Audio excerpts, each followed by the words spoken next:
So here are my dead tilapia, 36 fishes, about 50 pounds. Beautiful fish, about a pound each. Well, 36, 50 pounds, that's more than a pound each. Dead, just because the breaker for this outlet tripped. Why? Because that was low, close to the ground, and got some water in it, and caused the circuit breaker to trip. So what is the alternative? How do you avoid this problem again? The mistake I had was I had a backup pump. This is the backup air pump. You see it? And here's the outlet, and that outlet was there.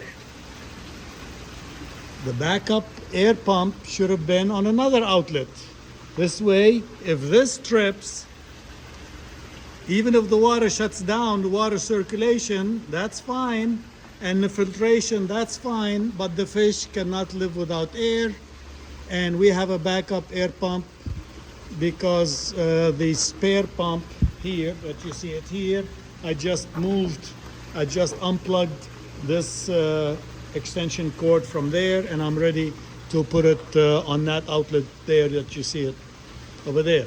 Okay, so don't make my mistakes, learn from my mistakes. Have a backup air pump or your air pump on a different circuit than the water pump and the heater. This way, if one shuts down, the air pump does not shut down.